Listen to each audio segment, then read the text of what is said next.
They say the wind on the Scourmont plateau carries stories like a chalice carries foam, and if you stand near the abbey long enough, you can hear centuries humming into one note. In the mid-19th century, monks settled there with a straightforward yet audacious plan: cultivate the land, brew for sustenance, and craft a life of labor that transforms time into an ingredient. Wars and borders would change, but the bell rang for prayer, and the kettles kept time for wort. From this routine emerged a line of beers that taught the world patience, with Chimay Cinq shining like a candle in a monastery window. Visitors to Chimay often arrive armed with rumors.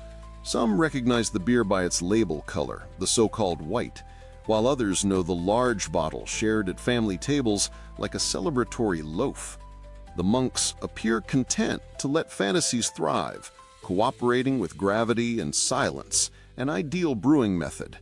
On a cool late spring day, I watched a truck depart from the modern brewhouse at Bière de Chimay as swallows swooped overhead. The scene illustrated how tradition and logistics can coexist harmoniously. Gradually, the beer itself transformed the conversation. Chimay Cinq pours a luminous gold, topped with a snowy head that lingers like memory. Raise it and inhale the quiet fanfare of pear and white pepper, hints of clove and meadow flowers. Beneath this, pale malt hums clean and steady, eager for your attention. A triple, the bright branch of the Trappist family tree, it's built on pale malt and a deft touch of sugar, allowing the yeast to sing.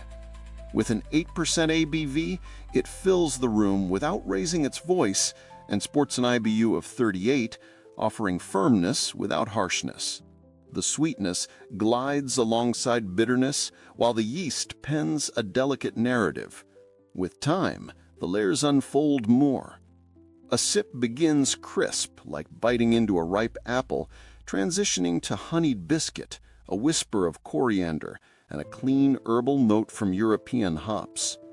The warmth at the back of your throat is the beer's steady heartbeat. Bottle conditioning leaves a living trace inside every package, allowing for a brighter pour or a swirl for a touch of bread and spice. It chills like a triple should and warms like a winter tale, revealing its character sip by sip rather than all at once. Bière de Chimay keeps this beer alive year-round, as if relighting a candle that never truly extinguished. The brewery's close relationship with the abbey transcends history. Monastic oversight shapes its mission, profits support charity, and water flows from deep beneath the plateau. Stainless steel and faithful yeast take care of daily work, while the quiet part unfolds later, when bottles rest, allowing the beer to become itself. If you scrutinize a Chimay label, a date helps you track its journey. Fresh, the beer bursts with citrus and pepper. A year in a cool cellar leads to rounded malt, pepper weaving into vanilla and dried flowers, with bitterness settling gracefully. In the US, importers keep the flow strong, and the goblet-shaped glass remains the preferred choice since air and aroma belong together. Within the Trappist circle, Cinq claims its position. Comparing it to Westmalle Triple, the standard bearer at 9.5%, reveals its muscular sweetness and fierce hop presence. Chimay appears more pastoral, finishing dry with its 38 IBU that invites another sip. Against Orval, the dialogue shifts. Orval's wild yeast and dry hopping evolved from brisk bitterness to leathery perfume with age, whereas Cinq stays clean and pointed, a map drawn in clear lines. Rochefort offers a lesson on dark malt and plum, embodying strength in a velvet coat. Westvleteren whispers rarity with their deep, contemplative ales rewarding seekers.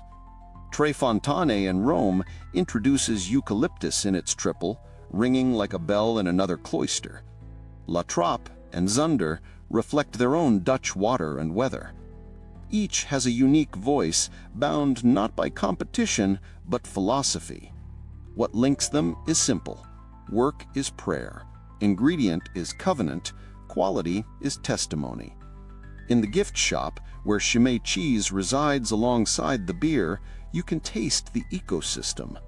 Beer-washed cheese speaks the same dialect as the brew, transforming a simple table into a conversation between field and cellar.